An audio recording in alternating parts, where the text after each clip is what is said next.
Yesus. Haleluya. Shalom saudara-saudaraku yang dikasihi oleh Tuhan. Sekali lagi shalom. Senang sekali berjumpa lagi walaupun hanya lewat video penayangan pada kesempatan kali ini. Saudara-saudara, gimana, tetap sehat? Saya percaya, saya berharap terus supaya kita tetap dalam keadaan sehat meskipun si corona ini belum berakhir. Oke, mari kita pergunakan waktu yang ada. Saya mengajak kita datang kembali bersekutu dengan Tuhan melewat pembelajaran firman Tuhan pada kesempatan kali ini. Ambil Alkitab saudara dan kita mau belajar lagi firman Tuhan saudara-saudara. Buka dari kitab Roma. Roma pasal 12. Roma pasal 12 ayat yang pertama sampai yang kedua. Demikian firman Tuhan. Karena itu saudara-saudara, demi kemurahan Allah, aku menasihatkan kamu supaya kamu mempersembahkan tubuhmu sebagai persembahan yang hidup, yang kudus, dan yang berkenan kepada Allah. Itu adalah ibadahmu yang sejati. Saya percaya ayat ini sangat familiar, sangat sering kita dengar atau mungkin kita baca berulang-ulang kali. Saudaraku yang dikasihi Tuhan, karena itu saudara-saudara, demi kemurahan Allah, aku menasihatkan kamu supaya kamu mempersembahkan tubuhmu sebagai persembahan yang hidup dan yang berkenan. Lalu dikatakan, berubahlah oleh pembaharuan budimu, saudara-saudara. Ayat yang keduanya, saudara, firman Tuhan berkata, berubahlah oleh pembaharuan budimu. Saudara, tema pembelajaran firman Tuhan pada kesempatan kali ini, temanya adalah berubah atau the change.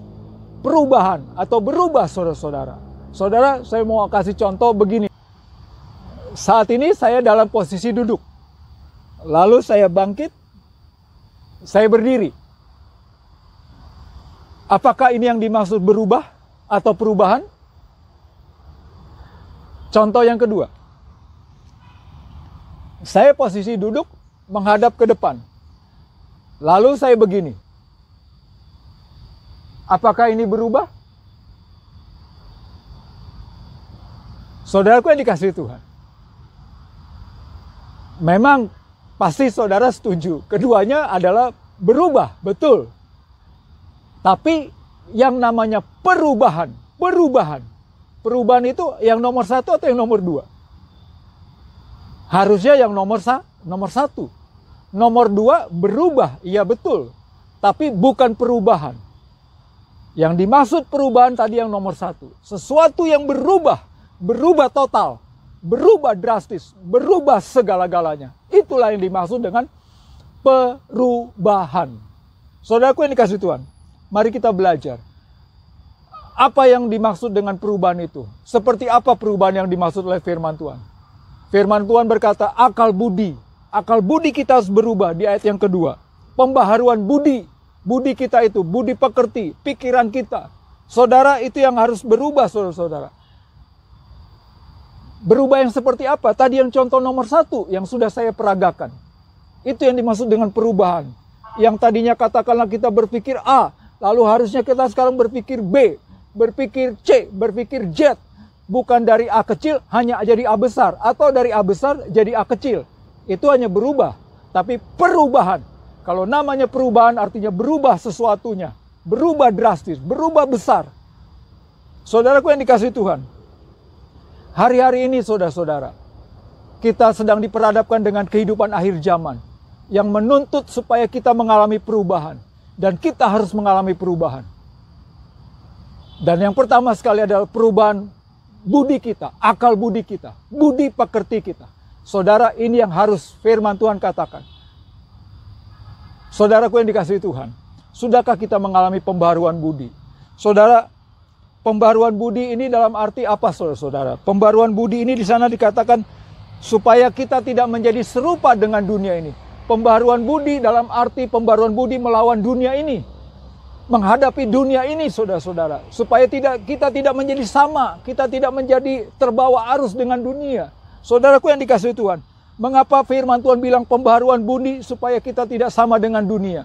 Apa yang dimaksud demikian? Mari kita belajar, saudara-saudara. Poin yang pertama alasan karena dunia itu tercemar. Saudara, alasan yang pertama. Karena dunia ini sudah tercemar. Dan Tuhan tidak mau kita jadi ikut tercemar. Saudaraku yang dikasihi Tuhan. Ibarat saluran air, saudara-saudara. Saluran air dari pusatnya itu bersih. Tetapi karena di rumah kita kerannya berkarat, karena di rumah kita kerannya kotor, lalu apa yang keluar airnya? Apakah bersih? Apakah air berkarat? Pastinya air berkarat, padahal sumbernya bersih. Tetapi karena kerannya tercemar, karena kerannya berkarat, karena kerannya rusak, jadi yang keluar airnya juga air berkarat, air rusak, air yang tidak bersih. Saudaraku yang dikasihi Tuhan, itu yang dimaksud oleh pembaharuan budi, tidak serupa dengan dunia. Karena dunia ini tercemar. Saudaraku yang dikasihi Tuhan, pikiran kita harus kita jaga, pikiran kita harus kita rubah. Kita tidak sama lagi dengan dunia. Kalau kita zaman dahulu, kita sebelum kita ditebus, sebelum kita mengenal Tuhan Yesus, pikiran kita memang pikiran seperti dunia. Tapi hari-hari ini, pikiran kita harus berubah. Pikiran kita tidak boleh sama lagi dengan dunia. Saudaraku yang dikasihi Tuhan, jika pikiran kita masih sama dengan dunia dan ikut-ikut tercemar, berarti tandanya kita belum mengalami perubahan. Kita belum mengalami perubahan. Saudaraku yang dikasihi Tuhan, niscaya hidup kita kalau kita tidak akan pernah berubah, maka hidup kita juga tidak akan pernah berubah. Sampai mati pun kita akan mengalami hal-hal seperti ini terus. Saudaraku yang dikasihi Tuhan, kasihanilah hidup kita, saudara-saudara. Tuhan memberikan kita umur panjang. Tuhan memberikan kita kehidupan. Supaya kita terus mengalami perubahan. Hari ini perubahan. Besok perubahan. Minggu depan perubahan. Terus mengalami perubahan. Saudaraku yang dikasihi Tuhan, jangan ikuti dunia. Karena dunia ini tercemar. Firman Tuhan berkata di dalam 2 Petrus 2. 2 Petrus 2 ayat yang ke-20. Sebab jika mereka oleh pengenalan mereka akan Tuhan dan Juru Selamat kita, Yesus Kristus, telah melepaskan diri dari kecemaran-kecemaran dunia, tetapi terlibat lagi di dalamnya, maka akhirnya keadaan mereka lebih buruk daripada yang semula. Saudaraku yang dikasihi Tuhan, ingat 2 Petrus 2 ayat yang ke-20 ini. Firman Tuhan sudah menegaskan, tadinya kita memang seperti dunia, lalu kita sudah ditebus dosa-dosa kita, Tuhan sudah menguduskan hidup kita, dan Tuhan sudah menghilangkan kita dari kecemaran dunia. Tapi kita terlibat lagi, kita tetap tercemar lagi, maka saudara-saudara, maka keadaan hidup kita akan lebih buruk dari yang sebelum kita mengenal Tuhan. Hati-hati saudara-saudara, firman Tuhan sudah berkata, 2 Petrus 2 ayat yang ke-20. Jangan ikuti dunia, karena dunia ini tercemar, saudara-saudara. Poin yang kedua, mengapa Tuhan minta supaya kita melakukan pembaharuan budi dan tidak serupa dengan dunia? Poin yang kedua adalah karena dunia ini adalah musuhnya Allah. Dunia ini adalah musuhnya Allah. Saudara-saudara perhatikan, saudara. Ya. Memang dunia ini diciptakan oleh Tuhan. Tapi waktu dunia jatuh dalam dosa, waktu dunia dikuasai oleh iblis, hidup dalam keberdosaan, maka dunia ini menjadi musuhnya Tuhan. Saudaraku yang dikasihi Tuhan, di dalam Yakobus pasal 4, Yakobus pasal 4 ayat yang keempat. Hai kamu orang-orang yang tidak setia, tidak tahukah kamu bahwa persahabatan dengan dunia adalah permusuhan dengan Allah? Jadi, barang siapa hendak menjadi sahabat dunia ini, ia menjadikan dirinya musuh Allah. Waktu kita ikut dunia, waktu kita jadi sama dengan dunia, kita menjadikan diri kita menjadi musuhnya Allah. Hati-hati saudara, apakah saudara mau menjadi musuhnya Allah? Kalau saya tidak mau,